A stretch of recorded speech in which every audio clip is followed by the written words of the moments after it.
Hello everyone! Today the Bookworms are going to be reading The Stone Giant, written by Bertrand Fichou, illustrated by Olivier Desvaux. A stone giant hobbled along the road. He was as heavy as a mountain. His legs were stiff and he leaned on a walking stick that was a tree trunk. With every step, he growled fiercely. Everyone in the village was frightened of the stone giant. People said he was fierce and angry. Children hid behind trees when he passed.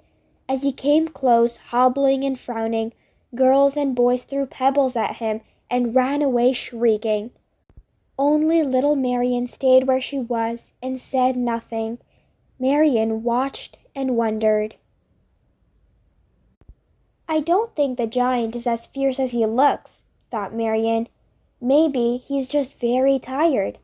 With every step, the stone in his shoulders rubbed against each other. His knees crunched under his weight and his ankles creaked and cracked. Each day, the giant seemed to find moving more and more difficult. Marianne thought, "He sounds like he's growling, but maybe he's groaning in pain." One morning, Marianne hid all alone by the side of the road. Her heart was beating fast. She wanted to find out more. She didn't have to wait long. The ground soon began to shake as the stone giant came closer. She could see his head above the bushes. He was frowning and looked even more fierce than before. Then suddenly, he lost his balance. There was a thundering crash, and the stone giant collapsed on the road. He lay in the dust with one arm stretched out. He clenched his teeth and tried to grab a hold of his walking stick, but it had rolled away and he couldn't reach it. So, without thinking, Marianne hurried to help. Even if he was scary, she couldn't leave him lying on the ground. It was the first time Marianne had been so close to the stone giant. She felt scared. He looked at her with his mouth open in surprise.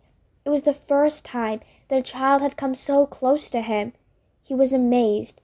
Marianne grabbed the walking stick with both hands, but it was too heavy. She couldn't lift it, so she pushed a huge piece of wood as hard as she could to make it roll. Without saying a word, the giant took his walking stick.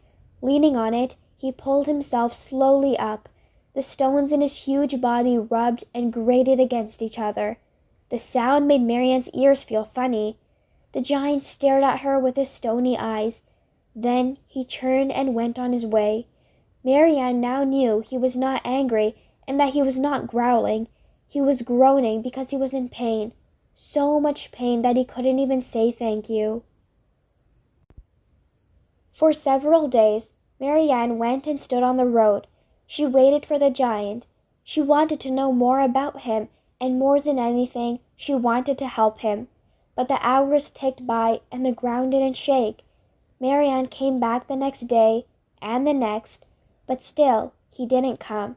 So she decided to go and look for the stone giant by following his footsteps on the road. Marianne walked all day.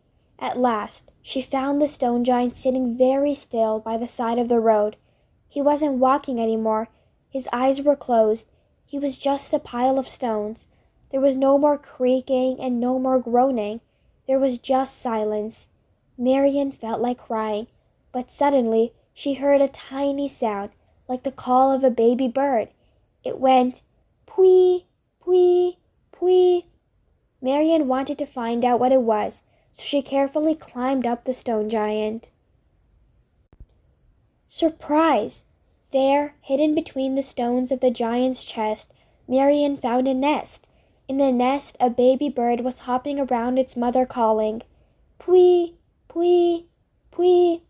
Marianne climbed slowly back down. She looked up at the giant's eyes that were now closed and she said, "I knew you weren't fierce."